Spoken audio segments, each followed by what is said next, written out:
Yes, it's right here. Sean Hey, good afternoon. It's not my thing to really speak in front of a crowd, but uh, yeah, I guess being at myself and my wife Anna are the hosts, yeah, I have to say a few words. But thank you all for coming today.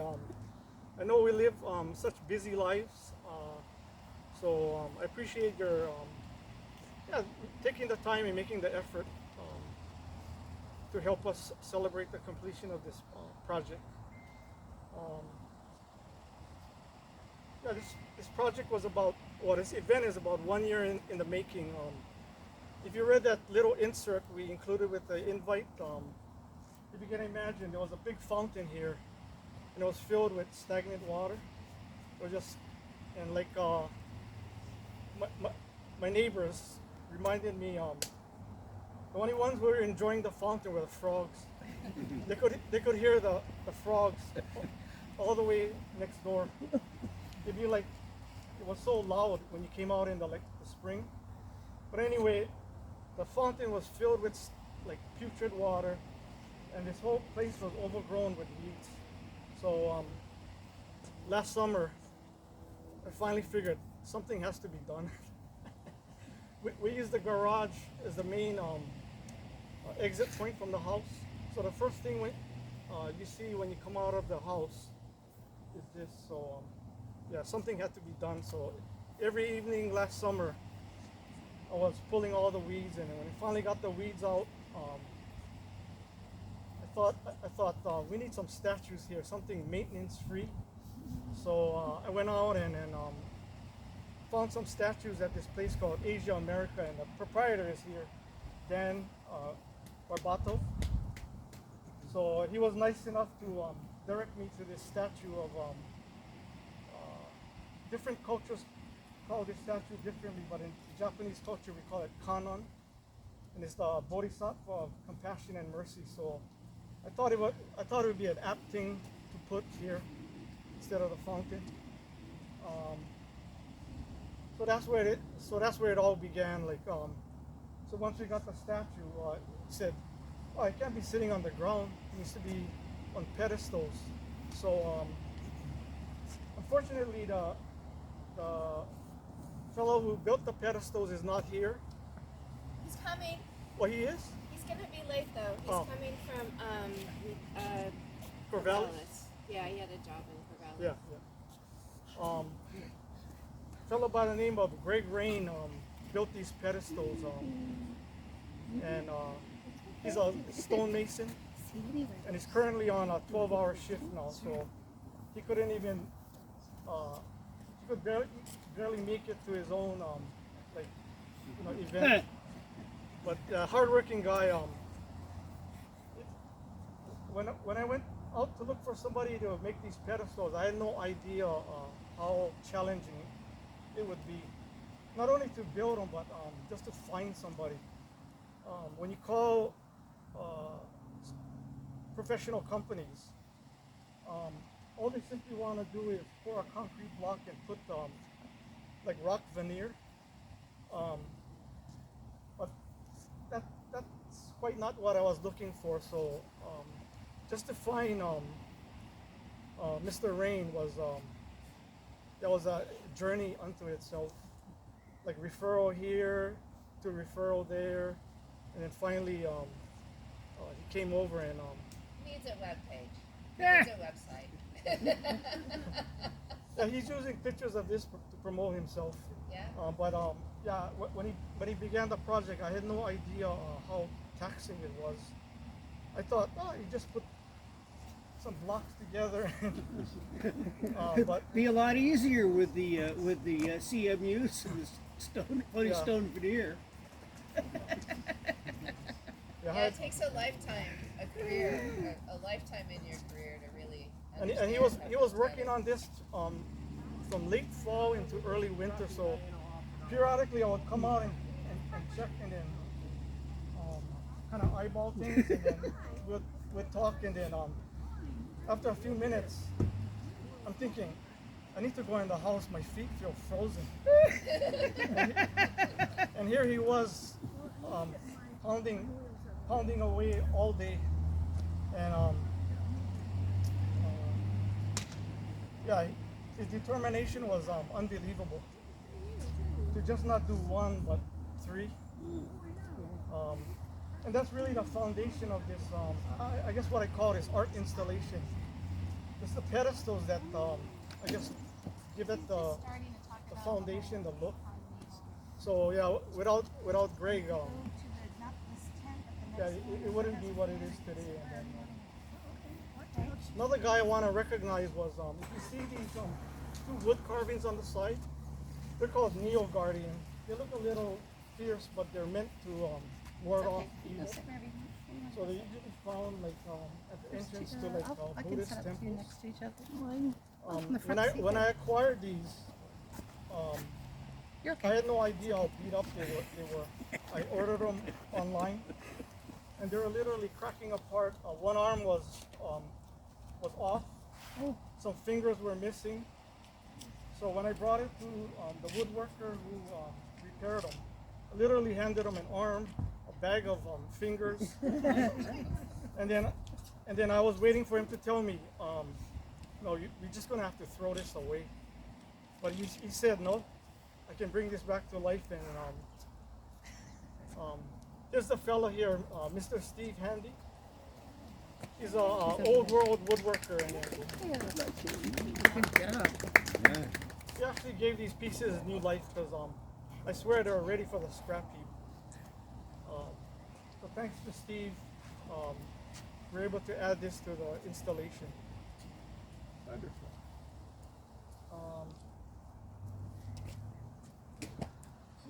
And in addition to thanking you for being here, I just want to recognize a couple people.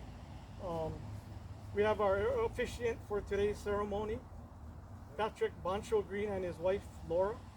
They came all the way from the Great Vow Monastery, Zen Monastery in Clatskanie, Oregon. So thank you for making such a long drive to support our event. And then another person I want to recognize, my good friend Norman Saito. Some of you have met him already, but he comes all the way from Honolulu, Hawaii to attend our event. Norman and I served in the military together in Hawaii. I didn't reach such heights as Norman, but after a long career in the military, Norman retired as a full bird colonel, and he did one tour in Iraq, leading 550 battalion unit. In addition to that, he had a second career as a special ed teacher, and I would hazard to say that I think a classroom full of special ed students was probably tougher to manage than a 550-man battalion. He's also a black belt in judo and a judo instructor. So, and I learned this yesterday. He was an Eagle Scout. So,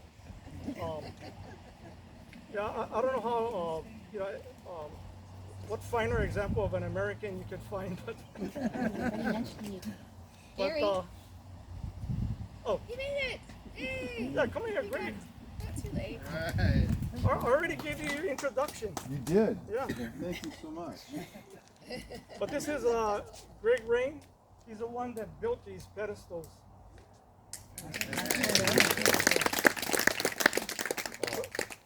Yeah, it's been my pleasure. No, truthfulness, it really has. And I told him, yeah, you currently between 12-hour shifts, so. Yeah, so you have my apologies on No, being no, no, late, no. that I did not get up in time this morning. Yeah, that's understandable. So how long does it take to make one? Whole day per Well, stone. I don't know what. We took about a week and a half on the smaller ones, and about 2 weeks on the bigger ones. Yeah, I guess if we go quarrying the stone too. We put that in there with it. That was a day or two. I had nothing to do with it. Yeah, he did. I was telling when I would come out in here and talk to you, I'd be thinking, man, I gotta get back in my house. My feet are frozen. Yeah.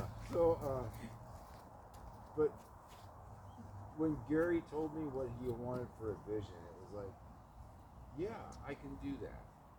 And so, I think it was a collaborative effort, really. Don't let Gary go and buffalo you into thinking he had nothing to do with it. Because we worked on the setup and on scale and everything else. It was all to Gary's.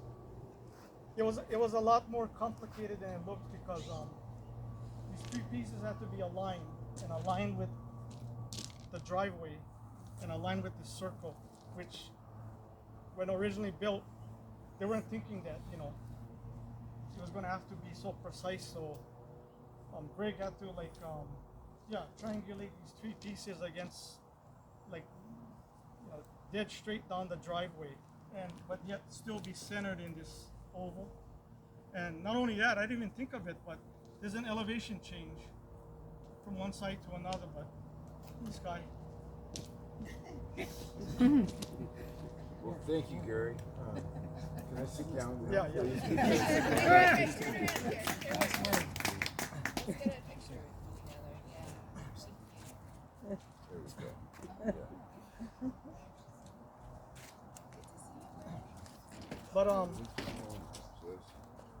But you can tell, like, very few guys would be up to this challenge.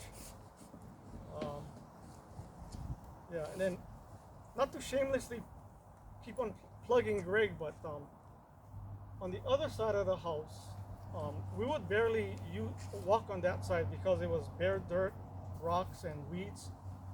But Greg put in a beautiful sidewalk back there, and it enhanced the livability of this place because we would avoid walking that way, even though it might have been closer to get to things. So fantastic sidewalk back there.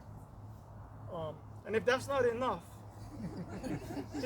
his greatest achievement for this property, if you care to walk back there later on, there's a greenhouse, one of those kits that you put together. So Anna got Greg to create a flat surface, so you could fit things together. So which he did, and I proceeded to fit A into B, B into C, and then when I got to the point where I needed more hands, Greg happened to be here, so both of us worked on it, and I can tell you that never buy that kind of greenhouse kit. Unless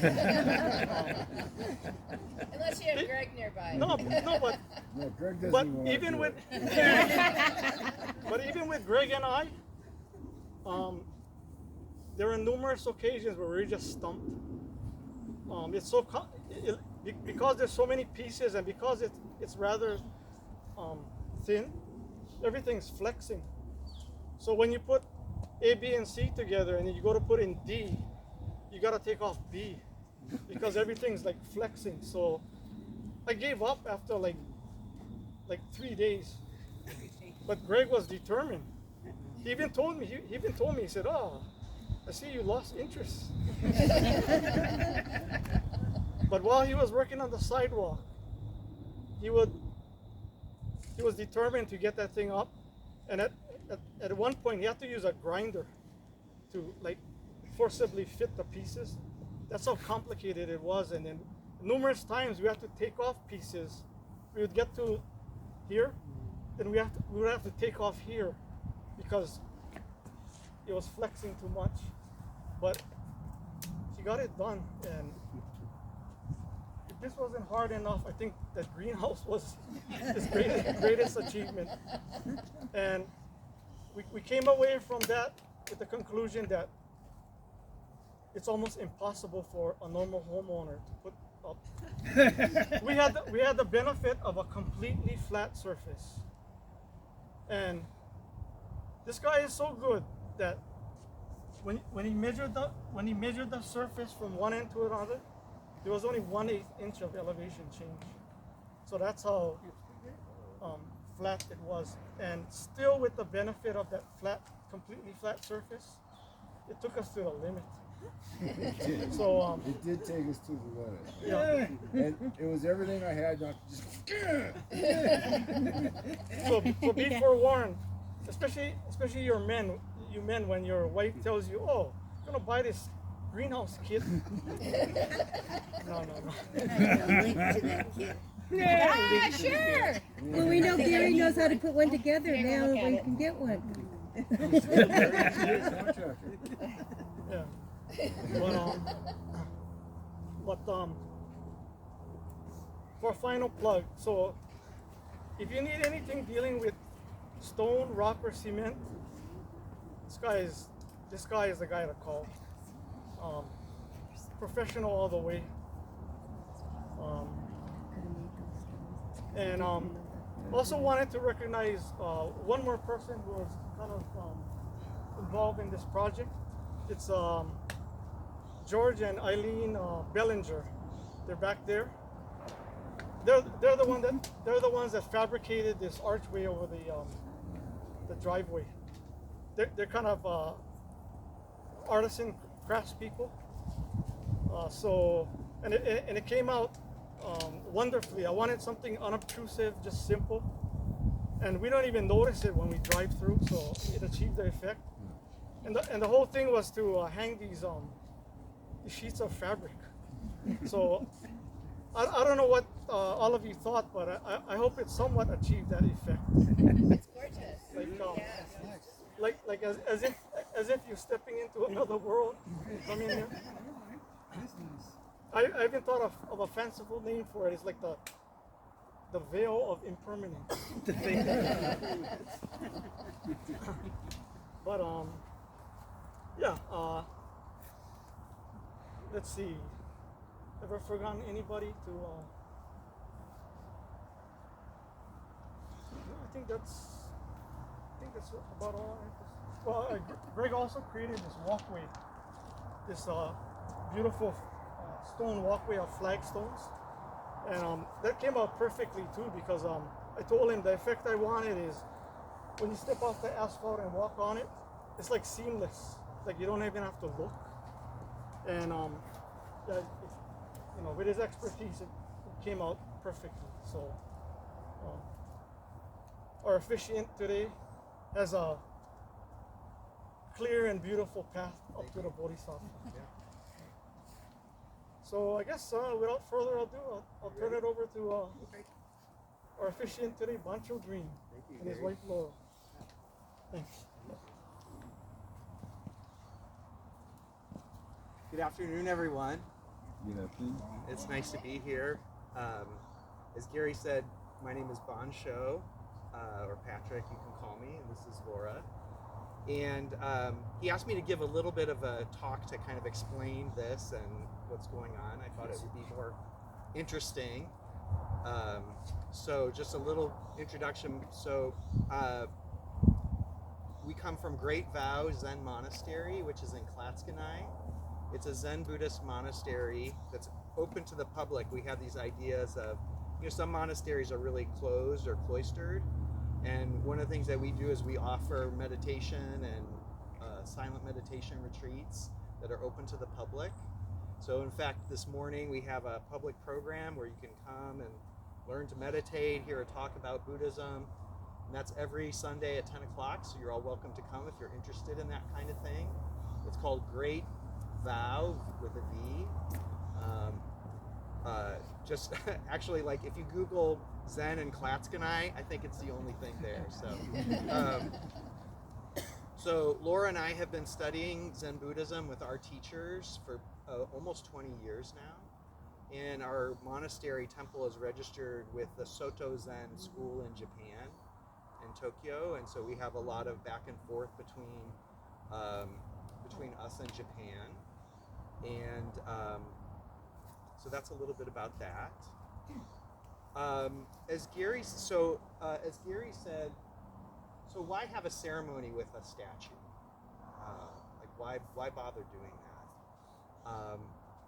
Well, there's a lot. One, he gathered a bunch of friends together, so it's a great excuse for a party. We could always have that. The second thing about having a ceremony or ritual, we don't do that so much these days. And one way to think about ritual or ceremony is it makes what's invisible visible. So, and in a way, this statue makes something invisible visible. So compassion. What is a picture of compassion? How would you draw it? And it's not just in here, it's outward. And this image is a way of creating something visible that represents compassion. So in Buddhism, we recognize that our hearts are often not at ease, and through practicing generosity, living ethically, and seeing how we get in our own way and create separation from each other. By doing that over time, we can wake up our heart's natural compassion and natural wisdom. And so one of the things that so this image is Kannon or Kuan Yin, which represents compassion. A bodhisattva is one way to think about it is a saint. Right? We could think about it as a saint, somebody externally, something or someone external. But that's not the only way that we consider the bodhisattva. The bodhisattva, which means awakened being, is the capacity for compassion that we all have in our hearts. We all have the capacity, and what compassion is responding to suffering. Responding to when we see suffering, see people having a hard time or difficulty, we want to respond.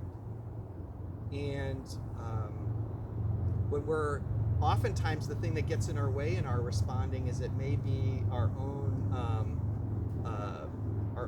inner criticism. I don't know what to do. I don't know how to help this person. Or it may be feeling like this person doesn't deserve me to respond to them. And so through practice, through Buddhist practice, or through or prayer, or looking at our own, developing our own internal capacity for responding to suffering, more and more that wakes up, and more we can be of service to others.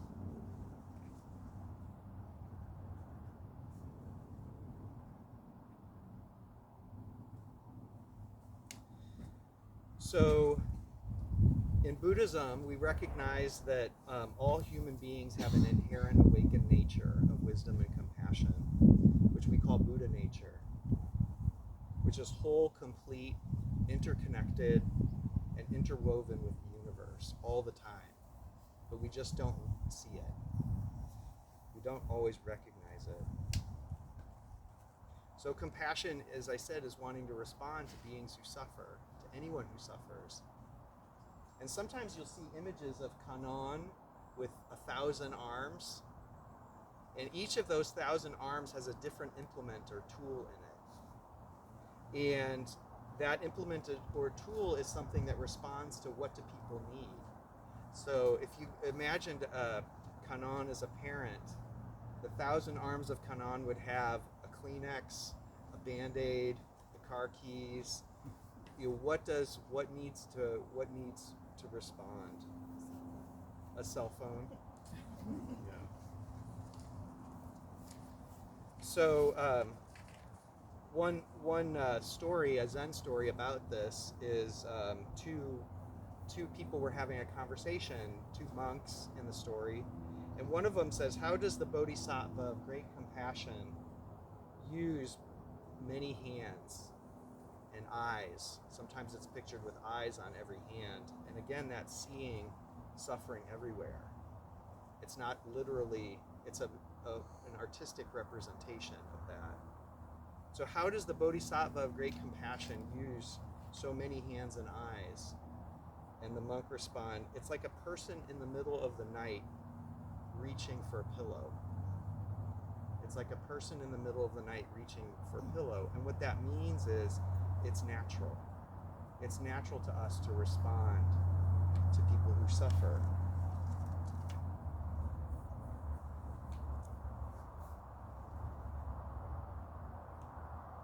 So how do we do this? It isn't a matter of I should be a better person. In a way that gets in the way of our responding from shoulds. So this kind of natural expression happens through practice. So I'd like to share a quick practice for you about compassion that you might take with you. It's called self-compassion. Because one of the things that, well, we can all use some self-compassion. One of the things that makes us more compassionate is recognizing from the inside our own experience of difficulty.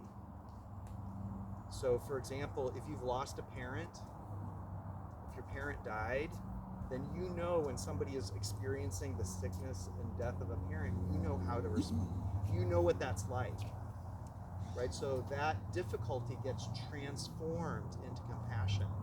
So the suffering or difficulty that we have at the loss of someone we love, we can then respond. It doesn't mean that other people can't respond, but we know it from the inside. And so that's the kind of naturalness that we're talking about. So one of the ways that we do this is recognize our own difficulties. So self-compassion, when we're having difficulty, is first recognizing I'm having a hard time. This is difficult.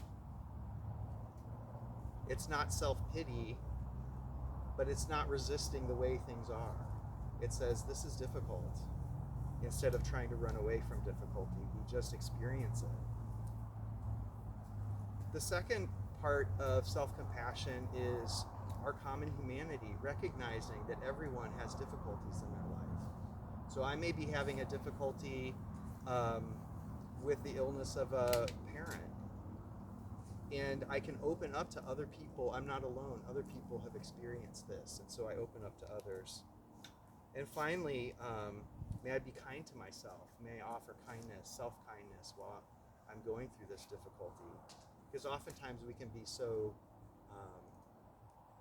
we either judge ourselves or resist what's going on, try and change the channel.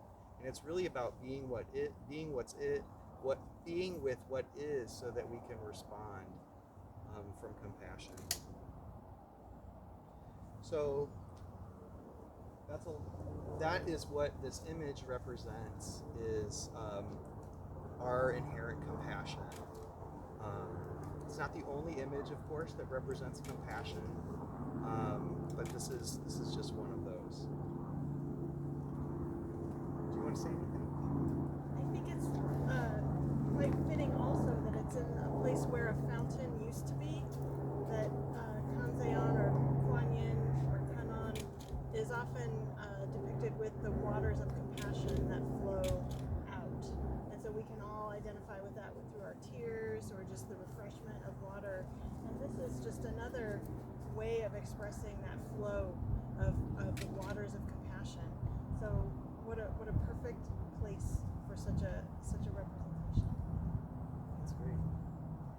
So I'll talk a little bit about we'll start the ceremony. It's brief, but I would like to explain it to you because I think it's more interesting to know what's going on. More interesting for everyone. So what we're going to do is we're going to open the eyes of the Bodhisattva.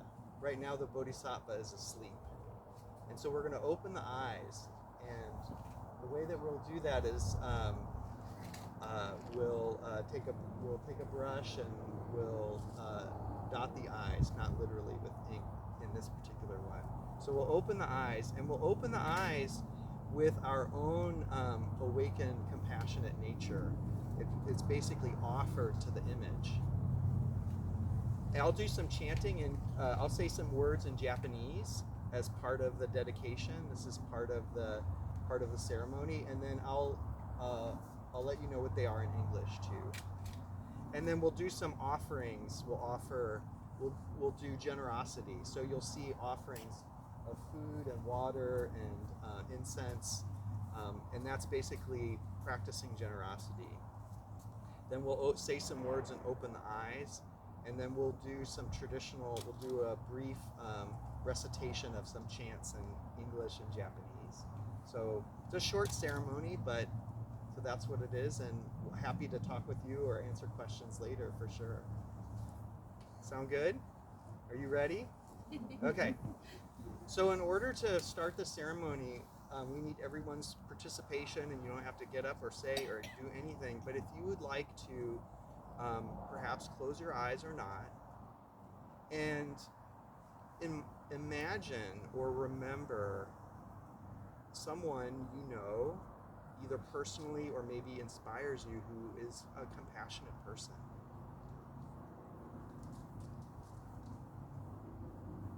So bring them to mind and invite into your heart that compassion that they exhibited in their life.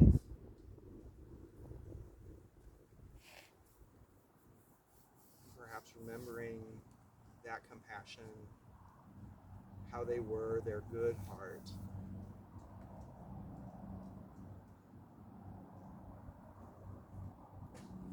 Thank you, and we'll carry that into the ceremony. So please, keeping in mind.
So these are the qualities of an awakened being. Thus come one worthy of alms, fully awakened, one having wisdom and practice, one who has attained nirvana, the knower of the world, unsurpassed, tamer of the human mind, teacher of gods and men, enlightened, world-honored one.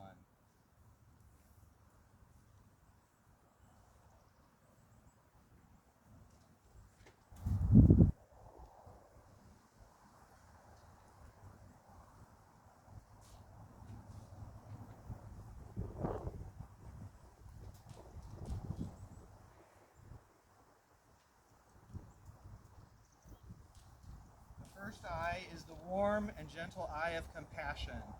May we always see others and ourselves in the light of benevolence and loving kindness.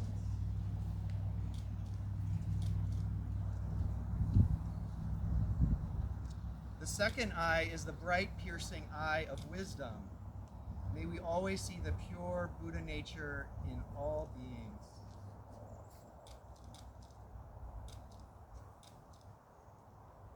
The third eye looks inward to see the darkness in which all are united as one, and outward to the light in which the many are brilliantly illumined.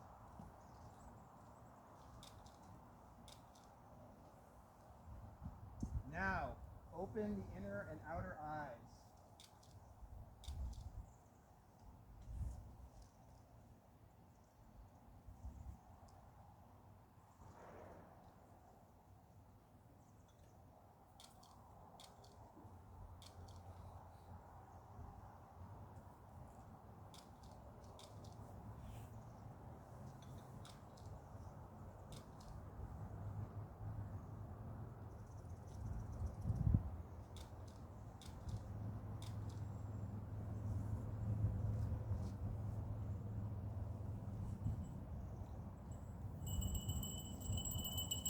Enmeijuku kanangyo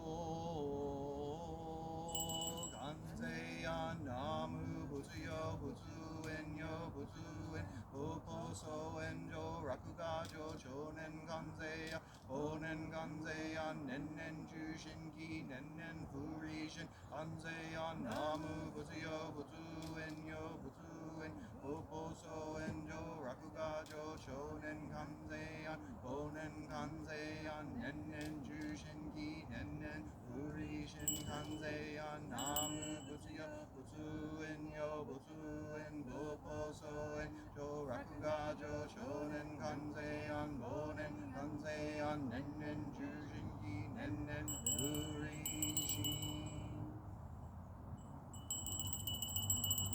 Chant of boundless compassion, absorbing world sounds awakens a Buddha right here. This Buddha, the source of compassion. This Buddha receives only compassion. Buddha, Dharma, Sangha, just compassion. Thus the pure heart always rejoices. In the light recall this, in the dark recall this. Moment after moment the true heart arises. Time after time there is nothing but this. Absorbing world sounds awakens a Buddha right here. This Buddha, the source of compassion. This Buddha receives only compassion. Buddha, Dharma, Sangha, just compassion. Thus the pure heart always rejoices. In the light recall this, in the dark recall this. Moment after moment the true heart arises. Time after time there is nothing but this. Absorbing world sounds awakens a Buddha right here. This Buddha, the source of compassion. This Buddha receives only compassion. Buddha, Dharma, Sangha, just compassion. Your heart always rejoices. In the light recall this, in the dark recall this. Moment after moment the true heart arises. Time after time there is nothing but this. Buddha nature pervades the whole universe, existing right here now. On this day, August 27th, 2023, at the home of Gary Terashima and Anna. In opening this Buddha eye, may this family prosper and all their friends and all misfortunes cease. All Buddhas throughout space and time, all honored ones, bodhisattvas, mahasattvas, wisdom beyond wisdom, Maham Prajna Paramita.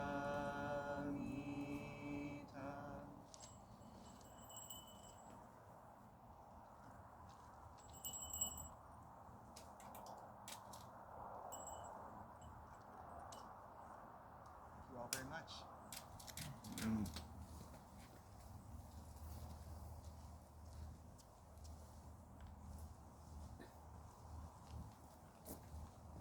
Thank you, Gary. Thank you, Reverend Green and Laura. I got a couple admin notes that I should have said up front. Porta potties are up front there. If you haven't noticed it already, And there was a change, unfortunate change to the program. We're supposed to have a musical group here. They play, they sing devotional chants set to music. Unfortunately, the wife of the husband and wife duo, her father's on his deathbed, so understandably they could not be here. But yeah, that's why early this morning we had to kind of move everything around. We had a place all set for them to perform, but yeah, unfortunately they won't be here. So it's a good place to maybe center compassion. Yeah. As a group. I've conveyed that my those thoughts to her. Yeah. Maybe as a group you could just have a moment. Yeah. Okay. Moment of silence. Yeah. Okay. What are their names? The husband and wife duo, they're called Shantala, and they're Benji and Heather Wertheimer. Okay. So it's Heather's father who's on his deathbed now. So yes, let's have a moment of silence. Yes.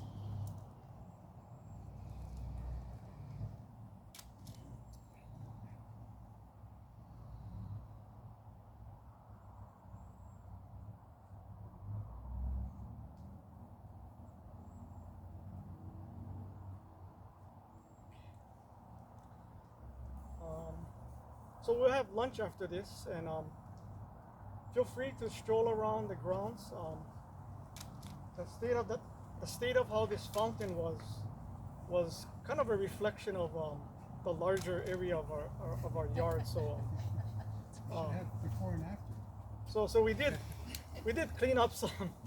So It's a lot to take care of, Gary. We all know. yeah, and so if you can.